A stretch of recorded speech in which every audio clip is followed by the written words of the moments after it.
আজ আমি তোমাদের সাথে শেয়ার করছি বেগুন দিয়ে ইলিশ মাছের ঝোল। এই বেগুন দিয়ে ইলিশ মাছের ঝোল খেতে ভীষণই ভালো লাগে। হয়তো তোমরা প্রত্যেকে জানো বেগুন দিয়ে ইলিশ মাছ রান্না করতে খুবই সহজ, খুবই সিম্পল, খুবই টেস্টি। কিন্তু যারা জানো না, একদম নতুন রাঁধুনি, তাদের জন্য আমি এই রেসিপিটা শেয়ার করছি। তো দেখো, আমি এখানে প্রথমেই কিন্তু কড়াইতে তেল দিয়ে দিয়েছি। আর তেলটা ভালো করে গরম হওয়ার সাথে সাথে কিন্তু আমি ইলিশ মাছ ভাজতে দিয়ে দিয়েছি। আর ইলিশ মাছ কিন্তু খুব বেশি ভাজবে না, একদিকে হালকা একটু ভাজা হয়ে যাওয়ার সাথে সাথে কিন্তু আমি উল্টে দিচ্ছি আর এদিক ভেজে নিচ্ছি। খুব অল্প খানিকক্ষণের মধ্যে ভাজা হয়ে যাওয়ার পরে কিন্তু আমি ইলিশ মাছগুলো তুলে নিচ্ছি একটা বোলের মধ্যে। আর ইলিশ মাছ ভাজা হওয়ার পর তুলে নেওয়ার পর সেই তেলের মধ্যেই আমি দিয়ে দিচ্ছি বেগুন। আমি এখানে একটা ছোট সাইজের বেগুন লম্বা লম্বা করে কেটে নিয়েছি। এবার বেগুনটাকে আমি ভালো করে ভেজে নিচ্ছি।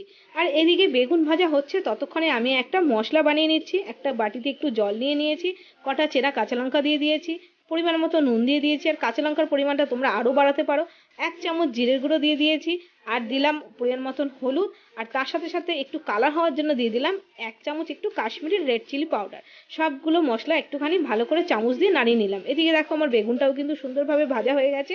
তো বেগুনটাকেও আমি তুলে নিচ্ছি, যেখানে আমি মাছটা তুলে নিয়েছি সেই বোলটার মধ্যেই। এবার কড়াইতে এই তেলের মধ্যে আমি ফোড়ন দিয়ে দিলাম। ফোড়ন দিলাম কালো জিরে। কালো জিরের বেশ সুন্দর গন্ধ এসে গেছে, তারপরে তৈরি করা মশলাটা আমি দিয়ে দিলাম। আর মশলা দেওয়ার সাথে সাথেই কিন্তু একটু ধোঁয়া উঠে গেছে। তারপরে ভালো করে একটুখানি মশলাটাকে কষিয়ে নিচ্ছি। গ্যাসের ফ্লেম অবশ্যই হাইতে রাখবে, এখানে গ্যাসের ফ্লেম সিম করার কোনো দরকার নেই। 1 থেকে 1.5 মিনিট হাই ফ্লেমে ভালো করে মশলাটা কষিয়ে নেওয়ার পর আমি এখানে 2 কাপ জল দিলাম। যেহেতু এটা পাতলা ঝোল হবে, ঝোল দেওয়ার সাথে সাথে আমি মাছ আর বেগুন একসাথে দিয়ে দিয়েছি। দিয়ে একটু নাড়াচাড়া করে একটু গ্যাসটা কিন্তু হাইতে রেখেই আমি 2 মিনিটের জন্য ঢেকে দেবো। 2 মিনিট পর আমি কড়াইয়ের ঢাকনিটা খুলে দেখাচ্ছি। দেখো, ঝোল কত সুন্দর ফুটে উঠেছে। আর এত সুন্দর ইলিশ মাছের ঝোলের এত সুন্দর একটা গন্ধ আসছে, তোমাদের কি বলবো। একটু নাড়াচাড়া করে এখন আমি গ্যাসটা বন্ধ করে দেবো। আর স্ট্যান্ডিং টাইম হিসাবে 5 মিনিট রেখে আমি কিন্তু গরম গরম সার্ভ করব ইলিশ মাছের ঝোল। আর তার সাথে গরম গরম ভাত। এই হচ্ছে ইলিশ মাছের ঝোল বেগুন দিয়ে। কেমন লাগলো রেসিপিটা? যারা তোমরা নতুন রাঁধুনি তাদের জন্য রেসিপিটা শেয়ার করলাম। না হলে রেসিপিটা কিন্তু খুবই সিম্পল, খুবই সহজ, অথচ খেতে খুবই টেস্টি।